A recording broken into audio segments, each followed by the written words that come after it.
I'm Brant, 28 years old, with a successful accounting career I built from scratch.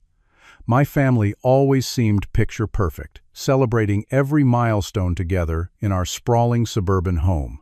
That's why I never expected those cold words at our regular Sunday dinner. "Leave the key and don't come back," my father said, his voice devoid of emotion. My mother just stared, nodding in agreement while my sister handed me a suitcase that was already packed. Before I continue this story, let me know where you're watching from in the comments below. Hit that like and subscribe button to follow my journey from family outcast to the unexpected call that turned everything upside down. Growing up as the middle child in the Anderson family meant living in a world of carefully constructed appearances. From the outside, we were the embodiment of the American dream. Our large colonial home in the prestigious Oakwood neighborhood, the matching outfits for family photos, the lavish holiday parties that neighbors talked about for months afterward. But behind closed doors, the reality was much different. My father, Richard, built his reputation as one of the most successful real estate developers in the state. He had that magnetic charm in public, the firm handshake, the booming laugh that made everyone feel like they were his closest friend. But at home, that warmth disappeared. He was calculating, cold, and impossibly demanding. Nothing was ever good enough, especially when it came to me. The Anderson name stands for excellence, Brant, he would say at least once a week during dinner. Mediocrity is for other families. My mother, Eleanor, was the perfect complement to him. A former beauty queen turned socialite, she orchestrated our family image with meticulous precision. Every detail of our lives was curated for maximum social impact. Our accomplishments weren't celebrated for their own merit, but for how they reflected on the family brand. "Smile for the Robertsons, Brant," she would whisper through clenched teeth at social gatherings. "They just lost that big contract to your father." My older sister Madison was always the golden child. 3 years my senior and completely devoted to our father's vision for the family. She followed him into the real estate business straight out of college, skipping graduate school because he deemed it unnecessary. Her loyalty was rewarded with prime projects and public praise. While I got criticism, Madison received guidance. While I was questioned, she was trusted. Then there was my younger brother Tyler, 5 years younger than me, and thoroughly spoiled by our mother. He could do no wrong in her eyes. His mediocre grades were him finding his own path. His reckless behavior was youthful spirit. His entitlement was encouraged rather than corrected. And there was me in the middle, the peacekeeper, the mediator, the one who tried to smooth things over when Dad's temper flared or Mom's cutting remarks went too far. I learned early to anticipate needs, to read the room, to step in before situations escalated. It was exhausting, but it became my role in the family ecosystem. Perhaps that's why I chose accounting. The predictability of numbers, the clear rules, the satisfaction of balancing a complex equation. It was everything my family life wasn't. When I announced my major in college, my father's disappointment was palpable. "Accountants work for people like us, Brant. They don't become people like us," he said over Thanksgiving dinner my sophomore year. "The Anderson business is waiting for you. Always has been." But I stood firm in my decision. One of the few times I ever directly contradicted him. I graduated with honors and secured a position at Harrington and Associates, one of the most prestigious firms in the city. I worked my way up methodically, earning respect through competence rather than intimidation. 3 weeks before that fateful Sunday dinner, I received news of a major promotion. Senior manager with my own team and client portfolio. It should have been a cause for celebration. In most families, it would have been. I called home, hoping that even if they didn't understand my career path, they might acknowledge my success. "That's nice, dear," my mother said distractedly. "We'll talk about it on Sunday. Your father is on an important call." In the days leading up to the dinner, I noticed unusual patterns in my family's behavior. Hushed conversations that stopped when I entered rooms. Strange looks exchanged between Madison and my parents. Tyler avoiding eye contact entirely. Even their phone calls became shorter, more formal. I chalked it up to some business stress. My father's company had been navigating some complex deals, and tension often spilled over into family interactions. Still, something felt different this time, more deliberate, more focused on me. The Anderson family legacy was everything to my parents. The business my grandfather started from nothing had grown into a real estate empire under my father's leadership. Family portraits spanning 3 generations lined our hallway, a visual reminder of the expectations placed on each of us. Legacy, reputation, success. These weren't just words in our household. They were commandments. An Anderson never shows weakness, my father would say. An Anderson always presents their best face to the world, my mother would add. An Anderson puts family interests above personal desires, they would say in unison. I thought I understood what those mantras meant. I believed that despite choosing my own path, I was still honoring the family in my own way. I was still an Anderson, still contributing to the legacy through hard work and integrity. How wrong I was. How completely I misunderstood my place in their world. The perfect family facade was about to crumble, revealing the cold reality underneath. And I was about to discover just how conditional family love could be. The Anderson family mansion stood imposing against the sunset as I pulled into the circular driveway that Sunday evening. The property had always intimidated me, even though I'd spent most of my adolescence there after we moved from our more modest home when I was 10. 6 bedrooms, 8 bathrooms, a 3-car garage, and manicured grounds that required a full-time landscaper. It wasn't just a house, it was a statement. I straightened my tie before ringing the doorbell. Sunday dinners were formal affairs, another of my mother's unshakable traditions. The housekeeper, Louisa, opened the door with her usual warm smile, though I noticed a flicker of something else in her eyes. Sadness? Pity? She quickly looked away. "They're in the dining room, Mr. Brandt," she said softly. "Dinner is already served." That was unusual. Family dinner always began precisely at 6:30, and it was only 6:15. My punctuality was another trait I'd developed in this household, where being late was considered disrespectful. The change in routine sent another warning signal. When I entered the dining room, the tension was thick enough to cut with one of the expensive steak knives laid out on the table. My father sat at the head, as always, studying some documents rather than acknowledging my arrival. My mother perched stiffly to his right, her posture perfect as she sipped white wine. Madison sat beside her, and I immediately noticed the smug expression she wore, barely concealed behind her water glass. Tyler slouched across from them, his attention fixed on his plate. He was the only one who looked uncomfortable with whatever was happening. "You're early, Brandt," my father finally said without looking up. "Sit down." "No, hello." "No, how are you?" "Definitely no congratulations on the promotion."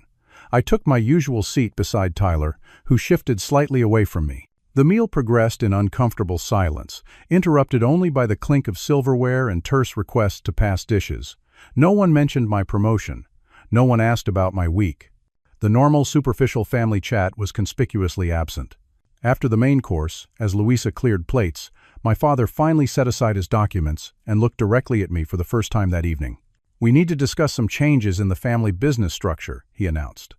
His tone was the same one he used in board meetings before firing someone.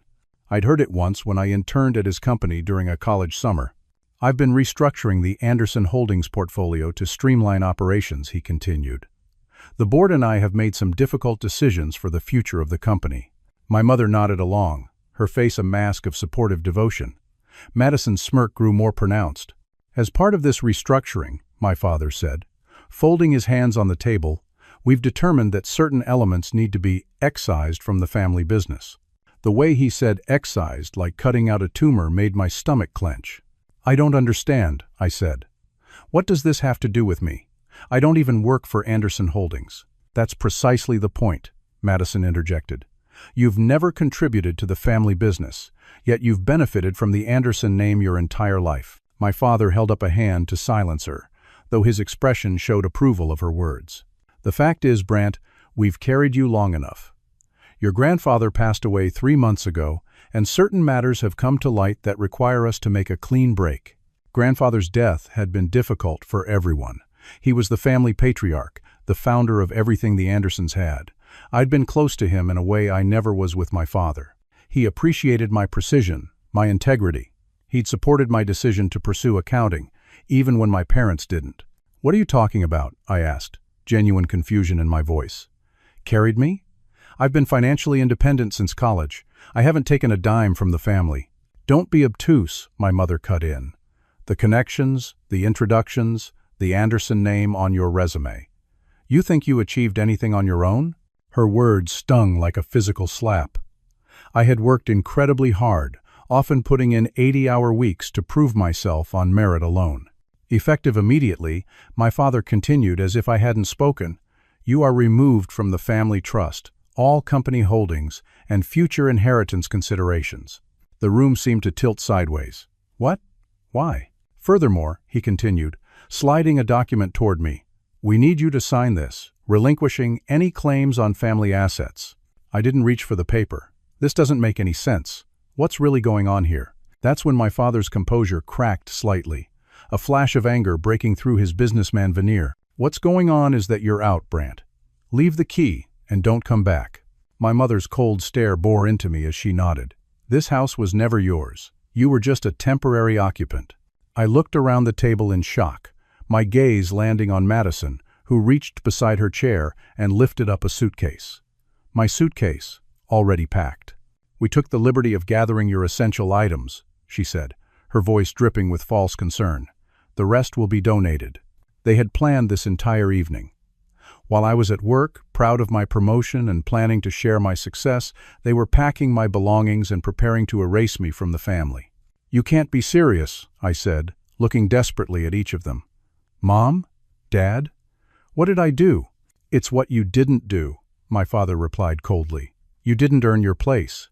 You chose to abandon the family business. You've proven yourself unworthy of the Anderson name. I turned to Tyler, hoping my younger brother might show some sign of support, or at least explanation. He met my eyes briefly, discomfort evident in his expression, but quickly looked away when our mother cleared her throat. Sign the papers, take your things, and go, my father said. My lawyer will contact you about formalizing the separation. I stood up slowly, my legs unsteady beneath me. You're cutting me off completely? Over what? Because I became an accountant instead of working for you. This discussion is over, my father said, standing as well. You have 5 minutes to collect any personal items from your old room and leave. The security code will be changed tonight. My mother didn't even look at me as she dabbed her lips with an embroidered napkin. Madison held out the suitcase with a triumphant gleam in her eyes. Tyler stared at his plate, shoulders hunched. In a daze, I took the suitcase. It was surprisingly light for something meant to contain the remnants of my life in this house. I didn't sign the papers. I couldn't process what they were asking, what was happening. You'll regret not signing, my father called after me as I walked woodenly toward the stairs. It would have been easier for everyone. I mechanically went to my old room, the space I'd lived in through high school, and occasionally used when visiting. It was already transformed. My books were gone. The shelves held decorative items that belonged to my mother. The closet was empty except for a few hangers. The desk where I'd studied for countless exams was now a vanity table. They hadn't just packed my things, they'd erased me. I walked out the front door 5 minutes later without saying another word. No one came to see me off. No explanation was given. No real goodbye. In my car, I sat gripping the steering wheel, too shocked to cry, too confused to be angry yet. My phone buzzed with a text from Carlos, my best friend since college. How was dinner? Did they finally acknowledge the promotion? I stared at the message, then typed back with shaking fingers. Can I stay at your place tonight? I'll explain when I get there. As I drove away from the house I'd called home for 18 years, I glanced in the rearview mirror. The porch light went out. The perfect family portrait was being reframed without me in it, and I had no idea why. Carlos's concerned face greeted me at the door of his downtown apartment. One look at me wheeling a single suitcase, my expression hollow, and he knew something was seriously wrong. Dude, what happened? He asked, stepping aside to let me in. The words caught in my throat. How do you tell someone that your family just discarded you? That the people who were supposed to love you unconditionally had coldly cut you from their lives? They kicked me out, I finally managed. My family, they just removed me. Carlos guided me to his couch and grabbed 2 beers from the fridge. I recounted the bizarre dinner, the packed suitcase, the transformed bedroom. With each detail, his expression grew more incredulous. That's insane, he said when I finished. They can't just disown you for having a different career. Apparently they can, I replied, the reality of my situation beginning to sink in. And they did. That first night, Sleep was impossible. I tossed on Carlos's sofa, replaying every moment of the dinner, searching for clues I might have missed. What had changed? Why now? The questions circled endlessly, keeping me awake until the early morning light filtered through the blinds. When my alarm went off at 6, I had maybe 30 minutes of restless sleep behind me. I had to go to work. Promotion week, important transitions, client meetings. The ordinary world continued spinning while mine had shattered. I called my mother first, hoping that a night's reflection might have softened her stance. The call went straight to voicemail. Same with my father's cell. I texted Tyler. Please tell me what's going on. No response. I even tried Madison, though I expected nothing from her. I was right. By lunchtime, I noticed something else. The family photos on my parents' social media accounts were being edited or replaced. Weekend sailing trip from last summer? The new version showed just the four of them, my image clumsily cropped out. Tyler's graduation dinner? A new angle that conveniently excluded me from the frame. It wasn't just physical removal from the house, it was digital erasure as well. I went through the motions at work that week, somehow managing to lead meetings and review files while functioning on autopilot. My new team attributed my distraction to the pressure of the promotion. My boss commented that I seemed tired but expressed confidence in my abilities. If only they knew I was living out of a suitcase, showering in my friend's bathroom, and sleeping on a couch too short for my 6-foot frame. By the weekend, I knew I needed to find my own place. Carlos was gracious, but his one-bedroom apartment wasn't meant for 2 adults. I found a small studio 15 minutes from the office. The security deposit nearly wiped out my savings, but at least it was mine. You can stay as long as you need, Carlos insisted when I told him about the apartment. I need to start rebuilding, I replied. But thank you, seriously. The studio was bare bones, white walls, laminate countertops, a bathroom so small I could brush my teeth while showering, but it wasn't charity. It was the first space that was truly mine. At work, I buried myself in projects, staying late every night. The office became a refuge from the emptiness of my new apartment and the unanswered questions about my family. Colleagues noticed the change in my behavior, the dark circles under my eyes, the weight dropping from my already lean frame. "Everything okay at home, Brant?" my boss asked after I spent a 3rd consecutive weekend at the office. Home. The word felt foreign now. Just dedicated to making this promotion count, I answered with a forced smile. 2 weeks after the dinner, I drove to my parents' house, determined to at least retrieve more of my belongings. The gate code had been changed. As threatened, I pressed the intercom button and waited. No response. I tried again. Nothing. I called the house phone from outside the gate. It rang and rang. I knew someone was home. Both my parents' cars were in the driveway. After 10 minutes of trying, I left. Whatever possessions remained inside weren't worth the humiliation. Old friends from the neighborhood stopped returning my calls. Country club acquaintances crossed to the other side of the street when they saw me coming. The Anderson family circle was closing ranks, and the message was clear. I was an outsider now. Depression settled in like an unwanted roommate in my small studio. I'd wake up at 3 in the morning, heart racing, replaying my father's words, unworthy of the Anderson name. I'd spend hours analyzing my childhood, wondering if there were signs I'd missed. Had they always been planning to discard me? Was there something specific I'd done? The first holiday after the expulsion was Thanksgiving. Carlos invited me to join his family, but I couldn't face the well-meaning questions from strangers about my own family. Instead, I volunteered at a downtown shelter, serving meals to people who understood what it meant to be alone. It was the first Thanksgiving in 28 years without the formal Anderson dinner, without my mother's cranberry relish or my grandfather's traditional toast. Strangely, amid the plastic tables and paper plates, I felt more authentic connection with the shelter volunteers than I'd experienced in years of family gatherings. No pretense, no performance. Just people, showing up for each other. Small victories kept me going. Decorating my studio with secondhand furniture that I chose, not my mother. Cooking meals for myself, discovering I actually enjoyed the process when it wasn't laden with criticism. Building a routine that was entirely mine. Carlos remained steadfast, checking in regularly, dragging me out for beers when the isolation became too much. He never treated me with the pity others did when they heard fragments of my story. He just offered presence and normalcy when both were in short supply. "You know what I think?" he said one night. 3 months after the dinner, "I think they did you a favor." I nearly choked on my drink. "Some favor?" "No, hear me out," he continued. "You were always tiptoeing around them, trying to please people who couldn't be pleased. Now you get to just be Brant. Not Brant Anderson, family disappointment." His words struck a chord. There was truth there, though the wound was still too fresh to fully embrace it. I had spent decades contorting myself to fit into a family that perhaps never really had space for me. As winter gave way to spring, I established a new normal. The panic attacks became less frequent. I could go days without checking my family's social media accounts. I threw myself into volunteer work, finding purpose in helping others who had also lost their support systems. I was surviving. Not thriving yet, but surviving. And sometimes that's victory enough. Then came the call that would change everything. It was a Tuesday morning in March, exactly 3 months and 4 days after the Sunday dinner that had shattered my world. I was reviewing quarterly projections when my assistant buzzed through. "Brant, there's a Mrs. Jenkins from Eastwood National Bank on line 2, says it's urgent." I frowned. Eastwood National was one of the most prestigious private banks in the city, catering exclusively to high-net-worth clients.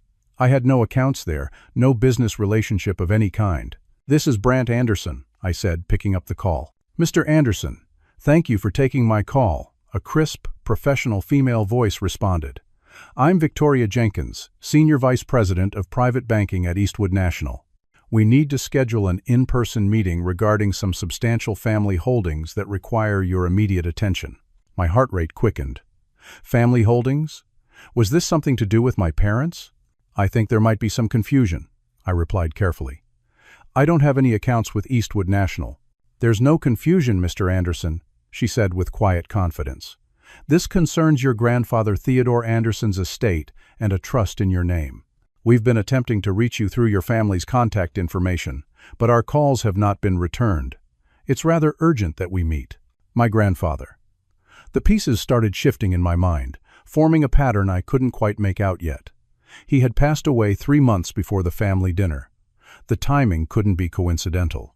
"I can come today after work," I offered. "Around 6? "Perfect. I'll stay late to accommodate you. Our main branch downtown, top floor. Just give your name at security."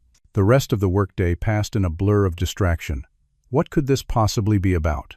My grandfather had been wealthy, certainly, but his assets would naturally flow to his only son, my father. That was always the understanding. At 5:45, I stood in the marble lobby of Eastwood National Bank. The security guard checked my ID, made a call, and then personally escorted me to a private elevator. "Mrs. Jenkins is expecting you, sir," he said as the doors closed. The executive floor of the bank was hushed, all dark wood and subtle lighting. A receptionist led me to a corner office with a view of the city skyline. Mrs. Jenkins rose from behind an imposing desk. She was in her 50s, impeccably dressed, with the confident demeanor of someone who regularly handled vast sums of money. "Mr. Anderson, thank you for coming on such short notice," she said, gesturing to a leather chair across from her desk. "Can I offer you coffee? Water?" "Water would be great," I replied, my throat suddenly dry. "And please, call me Brant." Once we were settled, she opened a thick folder on her desk. "Brant, I'll be direct. Your grandfather, Theodore Anderson, established a separate trust with our bank 20 years ago. You are named as the sole beneficiary." I blinked, trying to process her words. "A separate trust? Separate from what?" "Separate from the main Anderson family trust," she clarified. "This was set up privately, with specific instructions that it remained confidential until his passing. The trust contains approximately $42 million in liquid assets, plus controlling interests in several Anderson Holdings subsidiaries." The room seemed to tilt. $42 million?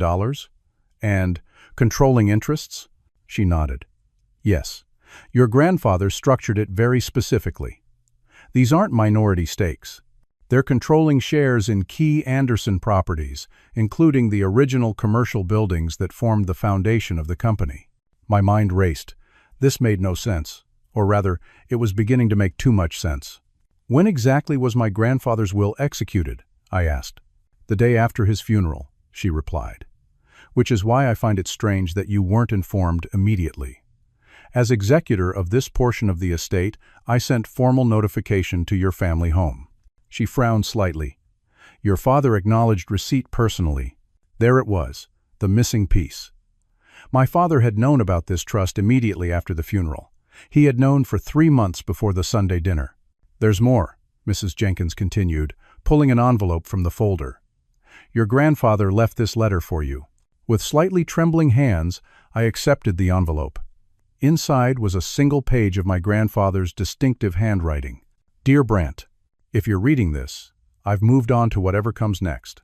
Don't waste time mourning an old man who lived a full life.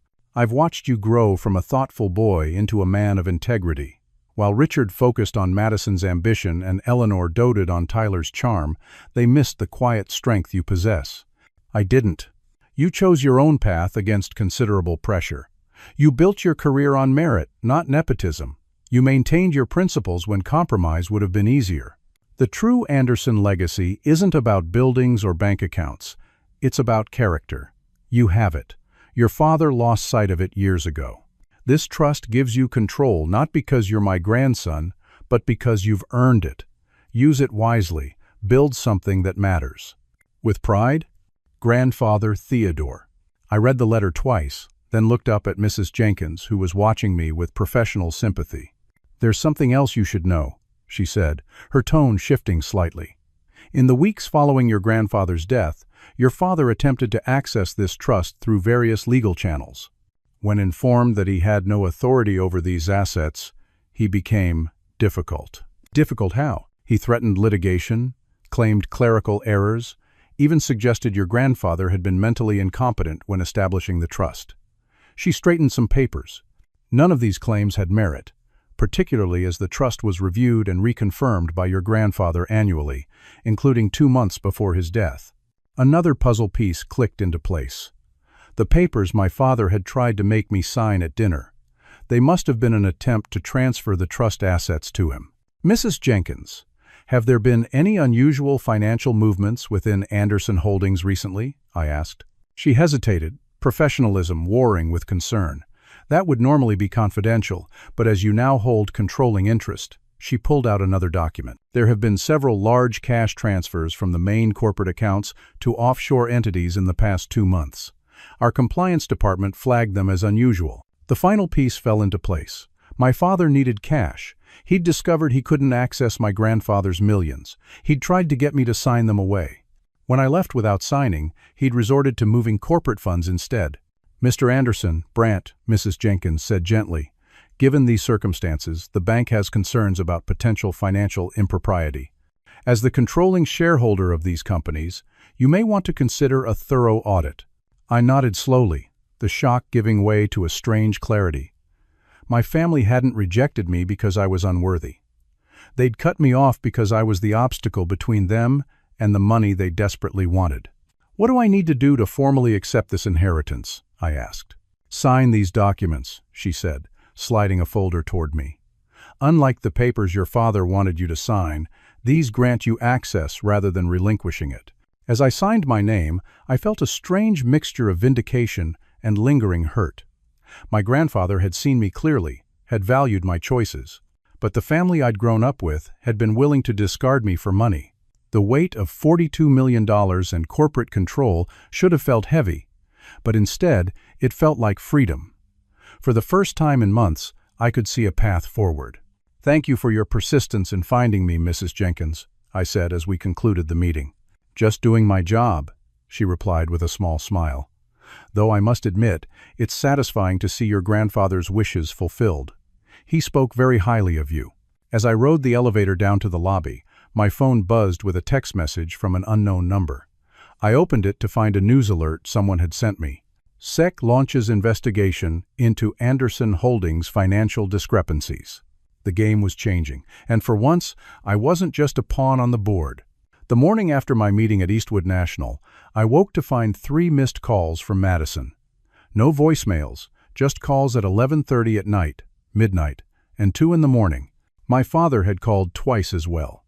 After 3 months of silence, the sudden urgency was telling. I didn't call back immediately. Instead, I contacted Mrs. Jenkins and arranged for a forensic accounting team to begin reviewing the Anderson Holdings financial records. As controlling shareholder of key subsidiaries, I had both the right and responsibility to ensure everything was above board. What they found was staggering. For the past 5 years, my father had been systematically embezzling from the company, creating elaborate false transactions to hide the money trail. The legitimate business was still profitable, but millions had been siphoned to personal accounts and questionable investments. The recent large transfers that had caught the bank's attention were just the latest and most desperate attempts to cover growing cash flow problems. The SEC investigation, I learned, had been triggered by an anonymous tip from someone inside the company. Someone had provided detailed documentation of financial irregularities dating back years. The timing suggested the whistleblower acted shortly after my grandfather's death, perhaps freed from loyalty by his passing. 3 days after my bank meeting, Madison finally left a voicemail. "Brant, this is ridiculous. Call me back immediately. The SEC is crawling all over the offices because of some accounting nonsense. We need to present a united family front. This is affecting the stock price." No apology. No acknowledgement of the dinner or the 3 months of silence, just a demand for help when she needed it. I was reviewing the forensic accountant's preliminary report when my phone rang again. This time, it was a number I didn't recognize. "Mr. Anderson? This is Special Agent Davis with the Securities and Exchange Commission. We'd like to speak with you regarding Anderson Holdings' financial practices." My stomach tightened. I'm not employed by Anderson Holdings. We understand that. But as the controlling shareholder of several key subsidiaries, as named in Theodore Anderson's will, you may have information relevant to our investigation. Word traveled fast in financial circles. They already knew about my inheritance. "Of course," I replied. "I want to cooperate fully." The meeting with the SEC investigators was scheduled for the next day. That evening, my mother called. It was the first time I'd heard her voice in over 3 months. "Brant," she said, her tone formal and cold. "This situation with the SEC is getting out of hand. You need to fix this for the family name. No hello. No how are you. Just another demand." "Fix what exactly?" I asked, keeping my voice neutral. "Don't be obtuse. These ridiculous allegations. Your father built this company from nothing. He deserves your loyalty." I almost laughed at the audacity. Loyalty? Like the kind you showed me when you packed my things and told me the house was never mine? A pause. "That was a family matter. This is business." "It's all connected, Mother. And from what I understand, Father didn't build the company from nothing. Grandfather did. Father just expanded it and apparently used it as his personal piggy bank." "You don't understand how these things work," she snapped. "Sometimes business requires creative financing.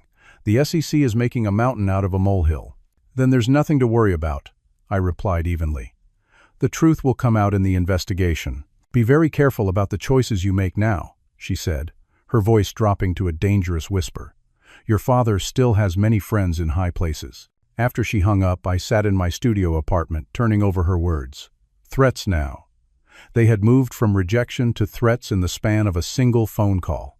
The next day, I met with the SEC investigators. I provided everything I knew, which wasn't much about the day-to-day operations. I had never worked for the company, after all. But I authorized full access to the records of the subsidiaries I now controlled and committed to continuing the forensic audit.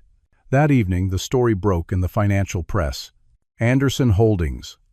Under federal investigation. Allegations of massive fraud. My phone exploded with notifications. Madison called 7 times in 30 minutes. My father's lawyer left an urgent message requesting a meeting. Extended family members I barely knew suddenly wanted to reconnect. The most surprising call came from my cousin Parker, who worked in the legal department at Anderson Holdings. "Brant, I need to meet with you. Not at the office. Somewhere private." We arranged to meet at a quiet bar across town.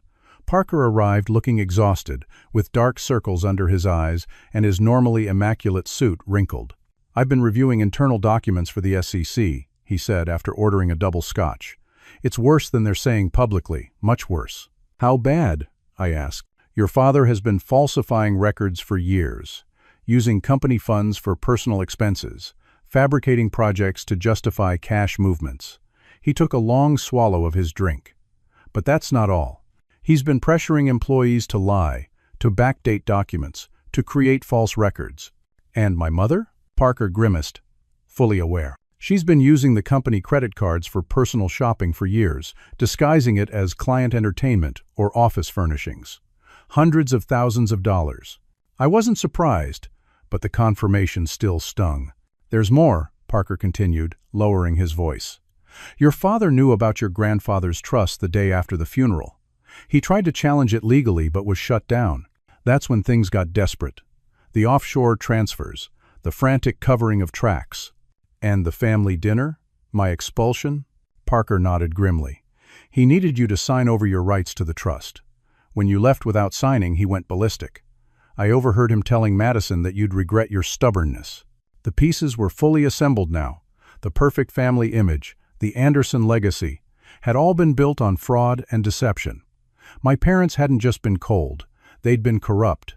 2 days later, Madison showed up at my office unannounced. She looked nothing like the smug sister who had handed me my packed suitcase. Her hair was pulled back severely, her designer outfit replaced by a simple blouse and slacks. This is your fault, she said the moment my assistant closed the door. The stock has dropped 60%. Clients are abandoning ship. Father might be indicted. My fault? I repeated.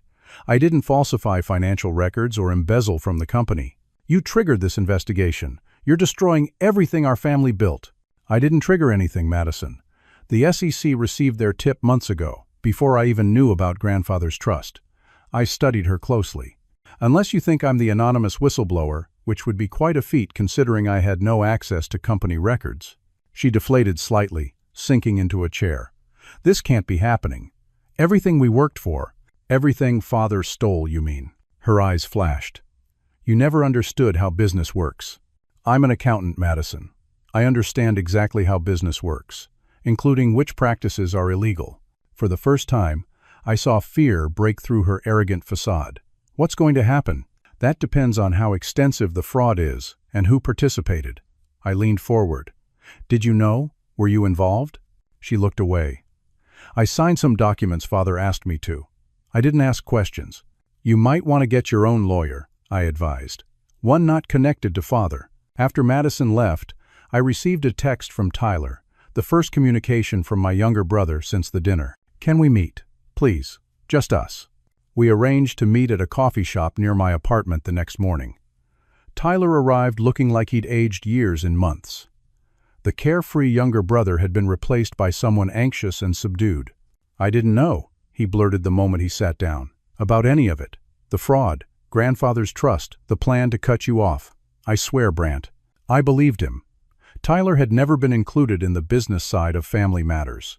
That Sunday dinner, he continued, they just told me you had decided to separate from the family, that you wanted to break ties.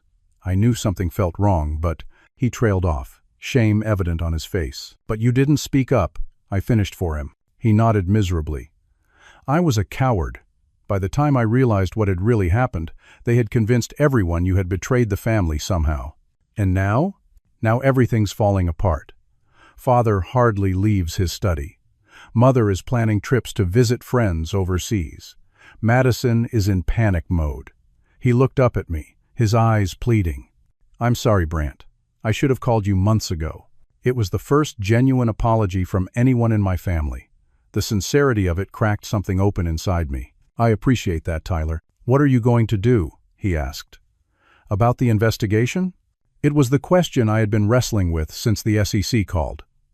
Did family loyalty demand I try to protect my father, despite everything? Or did integrity require full cooperation with the authorities? I'm going to tell the truth, I said finally. That's all I can do. As the investigation proceeded, more details emerged. My father had been using company funds to maintain a lavish lifestyle beyond even what their substantial legitimate income could support. Multiple properties, private jets, art collections, all purchased with misappropriated funds. The hardest decision came when the SEC investigators asked me to provide testimony that could be used in a criminal case against my father. After sleepless nights considering all angles, I agreed. Not out of revenge, but out of respect for the truth and for my grandfather's legacy. The day the news broke about criminal charges being filed, I received a call from my father's personal line. "You could have stopped this," he said without preamble. "One word from you about confidence in the company leadership, and the prosecutors would have settled for fines."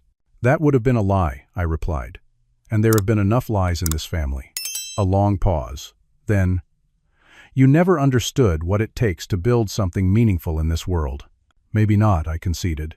"But I understand what it means to live with integrity. Grandfather taught me that." The line went dead. It was the last conversation I would have with my father as a free man.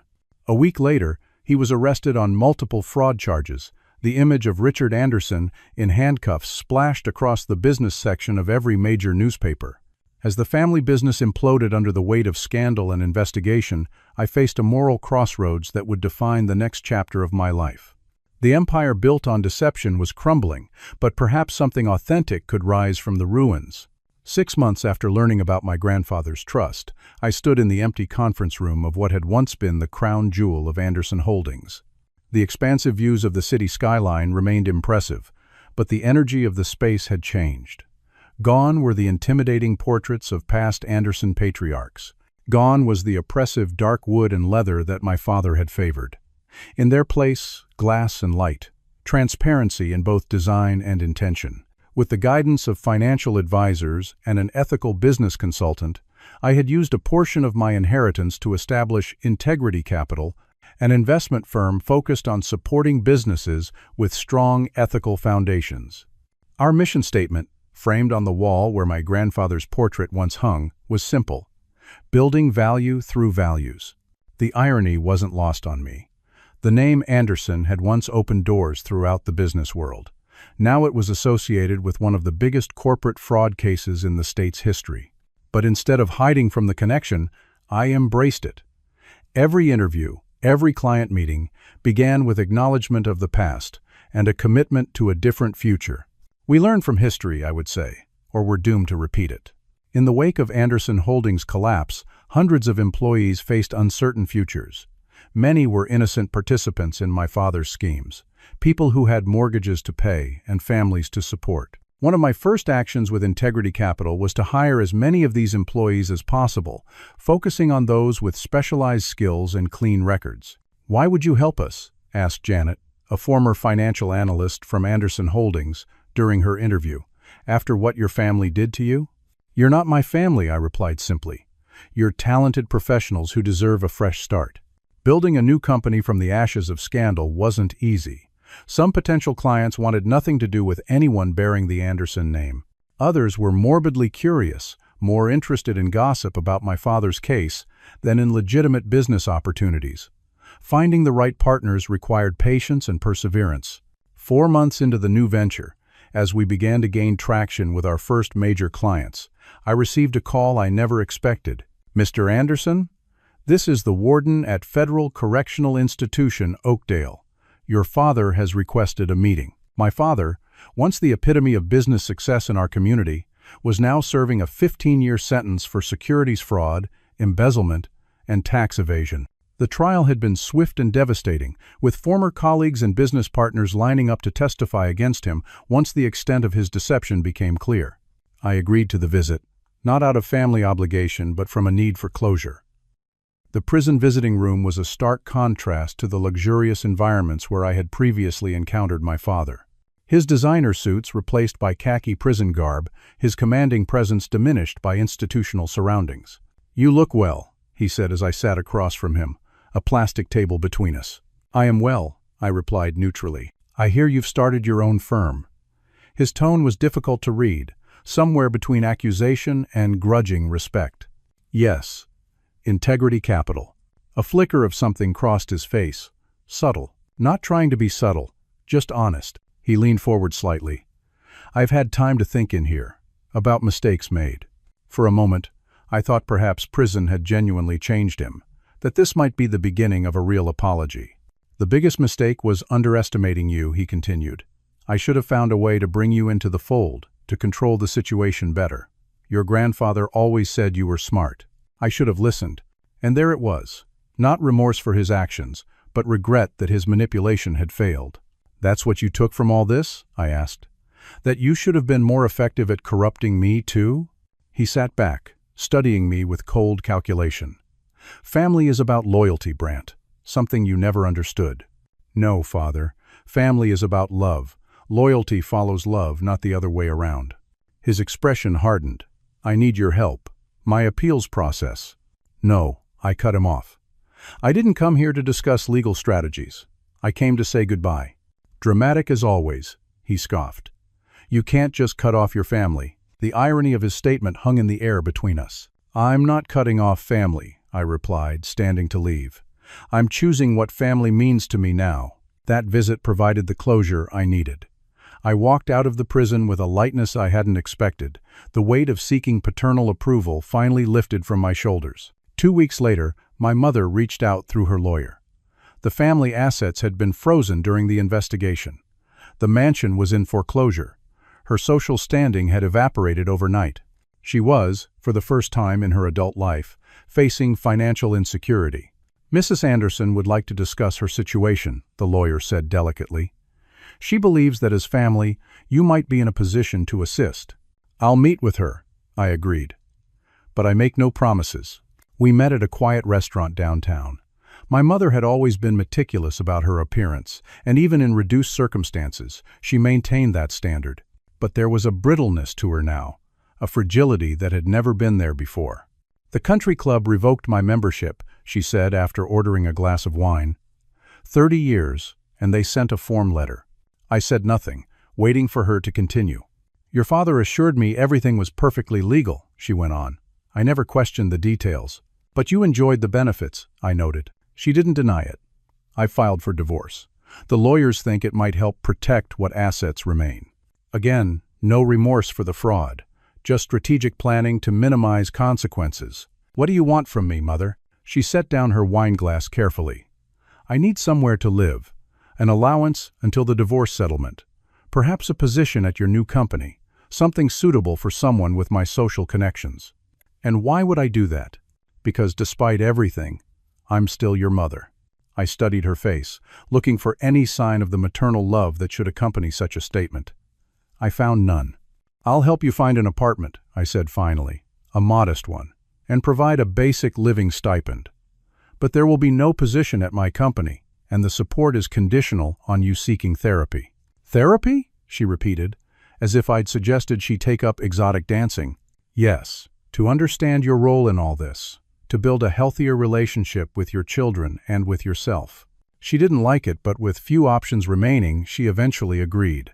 Our relationship remained distant but cordial, defined by clear boundaries rather than obligation. Madison's fall from grace was perhaps the most dramatic.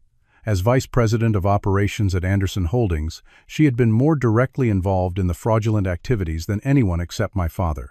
While she avoided criminal charges through a cooperation agreement with prosecutors, her professional reputation was in tatters.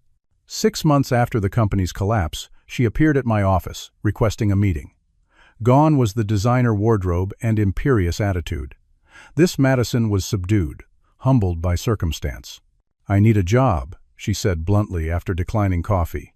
No one will hire me with the Anderson scandal attached to my resume. And you think I will? I asked. You're building something new, something with integrity, from what I hear. She met my gaze directly. I made terrible choices, following Father's lead without question. But I'm good at what I do when I'm not being directed to commit fraud. Her honesty was refreshing, if belated. If I were to consider this, I said carefully, there would be conditions. Strict ones. Name them. You start at entry level, no special treatment. You report to department heads like any other employee. You participate in our ethics training program. And, most importantly, you acknowledge your past actions openly with the team. She flinched at the last condition but nodded. I can do that. Why should I believe you? I asked. After everything? Madison looked down at her hands, then back up at me. Because I have nothing left to hide behind. The money's gone. The prestige is gone. The family name is toxic. All I have left is the chance to rebuild with honesty. I hired her the following week. Our relationship remained strictly professional, but over time, a tentative respect began to replace the lifelong antagonism. Tyler's journey was different. The baby of the family, He had been more shielded from the business operations and thus less implicated in the scandal. After our coffee shop reconciliation, he had made consistent efforts to rebuild our relationship, calling regularly and offering genuine support as I navigated the aftermath. When he graduated from college that spring, I attended the ceremony. Afterward, he surprised me with his plans. "I want to work with you," he said over celebration dinner. "Not because we're brothers, but because what you're building matters. I've been researching ethical business models for my senior thesis. I have ideas."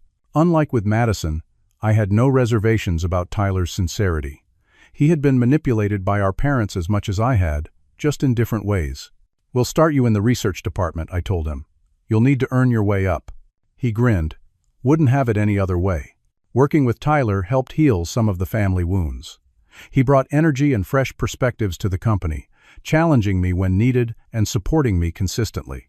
We began building a genuine brotherhood, free from the toxic dynamics of our childhood. 6 months after establishing Integrity Capital, an unexpected opportunity arose.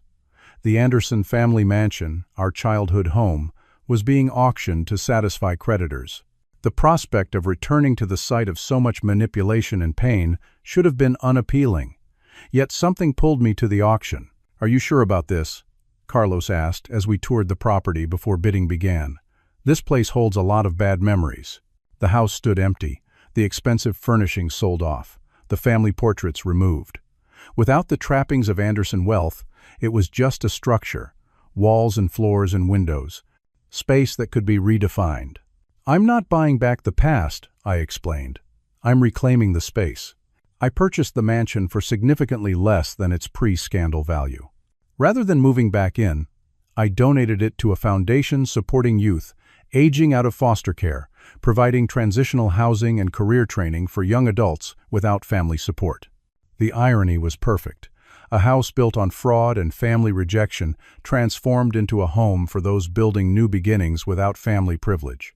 The Anderson name on the foundation plaque referred not to my father, but to my grandfather, whose ethical legacy I was determined to restore. As Integrity Capital grew, I found myself referring often to my grandfather's letter and the wisdom it contained. The true Anderson legacy isn't about buildings or bank accounts. It's about character. Those words became my North Star, guiding business decisions and personal choices alike. 1 year after the fateful Sunday dinner, I had rebuilt not just a career but an identity. Not Brant Anderson, disappointing son and family outcast, but Brant Anderson, man of integrity, architect of his own legacy. The journey had been painful beyond measure, but the destination was worth every step. On the 1-year anniversary of the Sunday dinner that had shattered my world, I stood in the office of Integrity Capital, watching the sunset paint the city skyline in shades of gold and purple. So much had changed in 12 months. The company had grown from a concept born of betrayal into a thriving reality with 37 employees and a growing client list. My small studio apartment had been replaced by a comfortable downtown loft. My identity as the rejected Anderson son had evolved into something stronger and more authentic. The journey from that devastating dinner to this moment of quiet reflection had been neither straight nor easy. There were nights when the pain still felt fresh, when dreams of family unity would wake me with an ache of longing. There were moments when anger threatened to consume me, when the temptation to become bitter seemed overwhelming. But with each challenge faced and each decision made, the healing had progressed. My father's legal troubles had concluded with a 14-year sentence, reduced from 15 after his cooperation with investigators implicated several business associates. The man who had once commanded respect throughout the city now shared a cell with another white-collar criminal. His appeals had been denied, his requests for leniency rejected by judges familiar with the extent of his fraud. I visited him once more after that initial prison meeting, bringing the documents he had requested for his appeal. The conversation was brief and transactional. We both understood that while biology made us father and son, the bonds of trust that define true family had been irreparably broken. There was no hatred in this recognition, just a calm acceptance of reality. I wished him well as I left, and meant it. Holding on to resentment would only continue to give him power over my life. Sometimes the most compassionate thing you can do is maintain boundaries, my therapist had said during one of our weekly sessions. Forgiveness doesn't always mean reconciliation. Those words had helped me navigate the complex emotions surrounding my family relationships. Forgiveness wasn't about excusing their actions or pretending the hurt never happened. It was about freeing myself from the weight of resentment so I could move forward unburdened. My relationship with Tyler had grown into something I never experienced with any family member before. Without our parents' manipulative influence, we discovered a genuine connection based on mutual respect rather than obligation. He had proven himself at Integrity Capital, earning the trust of colleagues through hard work rather than family connection. We had weekly dinners, sometimes talking business but more often sharing stories, opinions, and the kind of brotherly banter that had been impossible in our childhood home. "I never really knew you growing up," Tyler confessed during one such dinner. "Everything was filtered through Mom and Dad's perspectives. It's like I'm getting to know my brother for the first time at 23. Madison's path had been more complicated. Her initial humility upon joining the company had been genuine, but old habits proved difficult to break. When I caught her circumventing protocols to fast-track a project, we had a frank conversation about trust and second chances. "This isn't Anderson Holdings," I told her firmly. "Cutting corners isn't just discouraged here. It's forbidden." "I was trying to impress you," she admitted. "To show I could deliver results." "Impress me with integrity, not just outcomes," I replied. "That's the only currency that matters at this company." To her credit, Madison took the correction seriously. Our relationship remained primarily professional, though occasional moments of genuine connection emerged. We would never be close, but we had achieved something resembling mutual respect, which seemed miracle enough given our history. My mother's journey surprised everyone. After initially resisting therapy, she eventually embraced it, confronting painful truths about her own upbringing and the patterns she had perpetuated. 6 months into regular sessions, she requested a meeting. "I need to apologize," she said as we sat in a quiet corner of a cafe near her modest new apartment. "Not just for the dinner, but for a lifetime of conditional love." It was the first time I had ever heard her acknowledge fault without qualification or deflection. "I was raised to believe that appearance and achievement were everything," she continued. "I never questioned whether that was the right way to raise children." "And now?" I asked. "Now I understand what I sacrificed on the altar of social standing." Her eyes, so like my own, held genuine regret.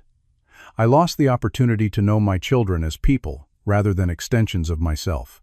The apology didn't instantly heal decades of emotional neglect, but it opened a door that had long been closed. We began a careful, tentative reconstruction of our relationship with clear boundaries and realistic expectations. Carlos remained my closest friend, eventually becoming Integrity Capital's chief operating officer. His unwavering support during my darkest days had cemented a bond that went beyond friendship into chosen family. "You know, when you showed up at my door with that suitcase, I never imagined we'd end up here," he said during the company's first anniversary celebration, "from couch surfing to corner offices." "Not bad, Anderson." The transformation of the family mansion into transitional housing for youth aging out of foster care became one of my most fulfilling projects. The formal dining room where I had been expelled from the family was now a communal kitchen where young adults learned culinary skills. My father's imposing study had become a computer lab offering technology training. My childhood bedroom housed a young man studying business administration at the local college. "This place feels different now," Carlos observed during a tour of the renovated space. "Like the bad energy has been cleared out." He was right. The mansion that had once been a monument to false appearances was now filled with authentic hope. Young people who had faced rejection and uncertainty were finding community and purpose within its walls. The painful memories associated with the house had been replaced by new ones of genuine connection. During the holiday season, I hosted a dinner at my loft for what I now considered my real family. Tyler, Carlos, a few close colleagues, and 3 graduates from the transitional housing program who had no place else to go. The conversation was lively, the laughter genuine. There were no power plays, no hidden agendas, no performances for social standing. To chosen family, Tyler toasted, raising his glass. And to second chances, the words resonated deeply. Family, I had learned, wasn't defined by shared DNA but by shared values. The people who stood by you at your lowest, who celebrated your victories without envy, who told you hard truths with compassion, these were your true family, regardless of biological connection. In my office, I kept my grandfather's letter framed on the wall, a daily reminder of the values that now guided my life. His faith in me had provided a foundation when everything else crumbled. I had established a scholarship in his name for business students focused on ethical leadership, ensuring his legacy of integrity would influence future generations. The most profound lesson of my journey wasn't about business success or financial independence, though I had achieved both. It was about the liberation that comes from building an identity based on personal integrity rather than external approval. For years, I had unconsciously sought validation from people incapable of providing it. The painful severance from my family had ultimately freed me to discover my own worth, separate from the Anderson name and expectations. Sometimes, I told a group of students during a guest lecture at the local university, what feels like rejection is actually redirection. The doors that close painfully often lead you to pathways you never would have discovered otherwise. As I concluded my reflection on that anniversary evening, watching the city lights begin to twinkle against the darkening sky, I held my grandfather's letter in my hand. "Build something that matters," he had written. I believed I was doing just that, not just a business, but a life of meaning and authentic connection. The house keys my father demanded back had opened doors I never expected. The suitcase my sister packed with such smug satisfaction had carried me to freedom I never anticipated. The family that erased me had inadvertently released me to create something more genuine than their carefully constructed facade had ever been. Have you ever experienced a moment when rejection turned into an unexpected blessing? Share your story in the comments below. Life's hardest challenges often contain our greatest opportunities for growth, and I'd love to hear how you've transformed pain into purpose. If this story resonated with you, please like, subscribe, and share it with someone who might need to hear that family is about love, not loyalty to toxic patterns. Thank you for joining me on this journey from betrayal to rebuilding. Remember, true homes aren't made of walls and rooms, but of genuine love and acceptance.